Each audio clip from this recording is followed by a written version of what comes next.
बड़े भाई की जिम्मेदारी। दलबीर और खेमचंद्र दोनों सगे भाई थे। खेमचंद्र का व्यापार अच्छा था, जबकि दलबीर खेतीबाड़ी पर ही निर्भर रहा। इन दोनों भाइयों के मध्य पुश्तैनी मकान को लेकर मुकदमा था। बंटवारे में वो मकान खेमचंद्र के हिस्से में आया था, लेकिन जब तक दलबीर का दूसरा मकान नहीं बन जाता, उसे रहने देने की बात तय हुई थी।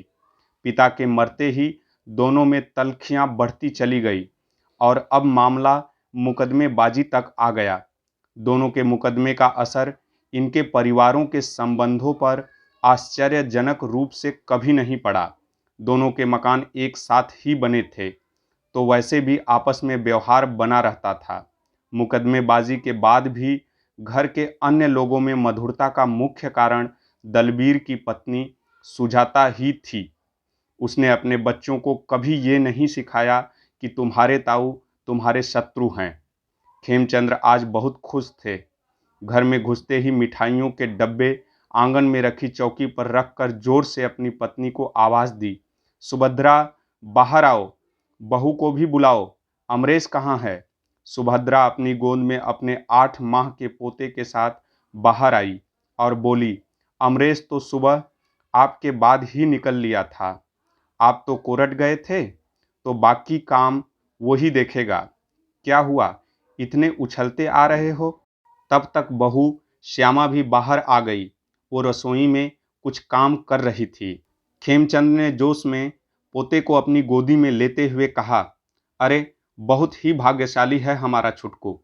आते ही 18 साल पुराना मुकदमा जितवा दिया इसने। सुभद्रा खुश होते हुए बोली, क्या फैसला आ गया? क्या फैसला है सुनाया जज साहब ने? खेमचंद, अरे जज साहब ने ऐसा फैसला सुनाया है कि अक्ल ठिकाने लग जाएगी इस दलवीर की। 2 महीने के भीतर मकान खाली करना होगा और किराया और हर्जाना भी देना पड़ेगा, 20 लाख रुपए। तभी श्यामा बोल पड़ी, पिताजी, अभी तो वो ऊपर भी अपील कर सकते हैं। खेमचंद, पेशगार बता रहा था। कोर्ट के बाहर निकलकर जब उसके वकील ने कहा कि हम ऊपर अपील करेंगे, तो साफ मना कर दिया दलवीर ने। आधी जमीन तो बिक ही चुकी है उसकी अब तक, और फैसला ऊपर की अदालत का भी यही आना है। सुभद्रा, तो अब मकान भी खाली करना पड़ेगा? खेमचंद, हाँ, 2 महीने के भीतर, और 20 लाख मुआवजा भी देना होगा। सुभद्रा, कहाँ से लाएंगे दलबीर भाई साहब 20 लाख? खेमचंद, इससे हमें क्या, मुझे तो ये मकान खाली करवाना था, उससे इज्जत पर बात आ गई थी। खेमचंद्र अपने पोते के साथ खेलने में व्यस्त हो गया। सुभद्रा और श्यामा कुछ निराश लग रही थी। अब श्यामा निराशा के साथ बोली, अभी तो विवेक भैया का भी कहीं कुछ काम नहीं लगा है और सलोनी दीदी का रिश्ता पक्का कर रखा है। सुना है जल्दी ही शादी करने का विचार था। खेमचंद्र के भाव भी अब बदल चुके थे। वो शांत होते हुए बोल पड़े, अब क्या कर सकते हैं?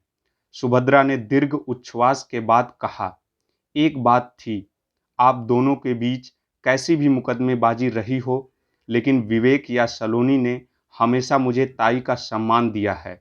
दलवीर भैया और सुजाता, दलवीर की पत्नी, जहां देखते थे पैर छूते थे। पूरा गांव कहता था कि भले ही इन दोनों घरों में मुकदमेबाजी चल रही हो, लेकिन परिवारों ने अपने कर्तव्य और संस्कार नहीं छोड़े। आप दोनों की बोलचाल भले ना थी, लेकिन विवेक अमरेश को बड़ा भाई ही मानता था। खेमचंद्र की दृष्टि जमीन की तरफ झुकी हुई थी। श्यामा ने छुटकू को खेमचंद की गोद से लेते हुए कहा, उस दिन छुटकू रोए रोए जा रहा था और चाची जी और सलोनी एकदम से आ गई थी और फिर उन्होंने ही चुप करवाया इसे। सुभद्रा ने रसोई की तरफ जाते हुए कहा, सुना है परसों सलोनी के लिए लड़के को अपनाने जाने वाले थे, अब पता नहीं कैसे करेंगे। अपने कमरे के भीतर जाते हुए श्यामा बोली, हमारे पूरे कुनबे में विवेक भैया, सलोनी दीदी और सुजाता चाची जी से मिलनसार नहीं है कोई। सुजाता चाची जी ने संस्कार ही ऐसे दिए हैं।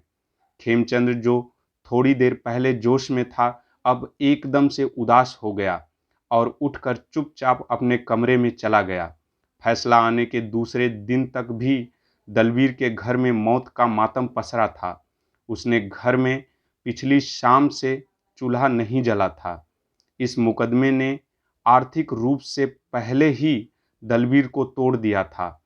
अगले दिन उसे सलोनी के लिए लड़के को अपनाने जाना था, पर अब क्या करे? नया घर देखे, जो हर्जाना भरना है उसका इंतजाम करे, या इन पारिवारिक जिम्मेदारियों को निभाए। दलबीर आज सुबह से ही अपने कमरे से बाहर नहीं निकला था। दिन ढलने लगा था। तभी बाहर खेमचंद के खांसने की आवाज़ सुनाई दी। आवाज़ सुनते ही चौक में बैठी सुजाता ने घूंघट कर लिया और भीतर जाकर सलोनी को बुलाया। तब तक खेमचंद आंगन में आ चुका था। सलोनी के साथ विवेक भी बाहर आ गया और खेमचंद के पैर छुए।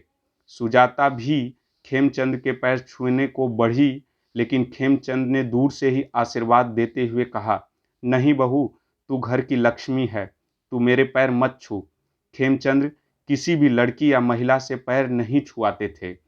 खेमचंद ने कुर्सी पर बैठते हुए कहा, दलबीर को बुलाओ।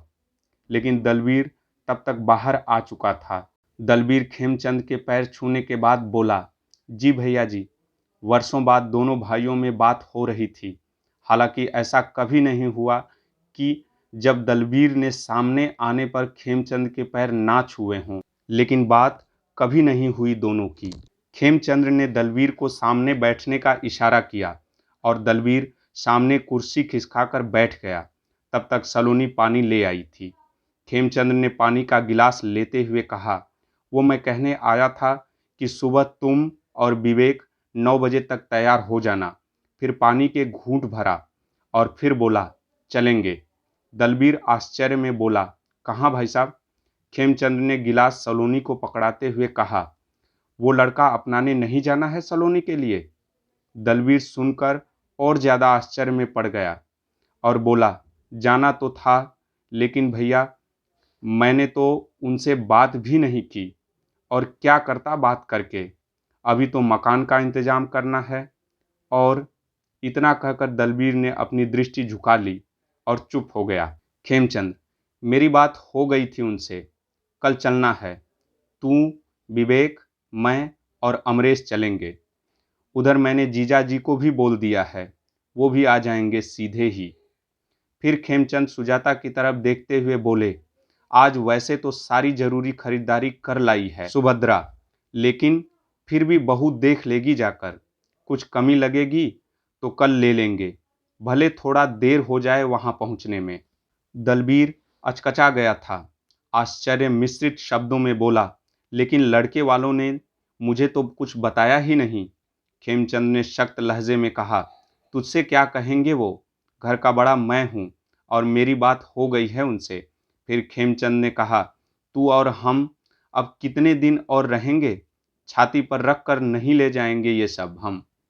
ये मकान विवेक का है और वो हर्जाना वर्जाना जो भी है वो सब अदालती चोचले हैं, मुझे ना है ज़रूरत। इतना कहते कहते खेमचंद की आंखें गीली और आवाज़ भारी हो गई। वो कुर्सी से खड़े हो गए। खेमचंद थोड़ा रुक कर बोले, मुझे मेरा परिवार खुश चाहिए। तेरी जिम्मेदारी मुझ पर छोड़ गए थे पिताजी। दलबीर भी अपनी कुर्सी से खड़ा हो गया था। अब दोनों के भीतर भावनाओं का ज्वार फूट पड़ा था। दलबीर से रुका नहीं गया और वो आगे बढ़कर खेमचंद से लिपट गया। दलबीर हिड़कियां देकर रोते हुए बोला, भैया जी, इतने सालों में कभी तो बड़ा भाई बनकर समझाया होता मुझे, इतने बरस अनाथ बनाए रखा। दोनों भाइयों की आंखों से प्रवाहित अश्रुधारा से दोनों के मनों का मैल बह गया था और दोनों के कंधे एक दूसरे के आंसुओं से भीग गए थे। धन्यवाद।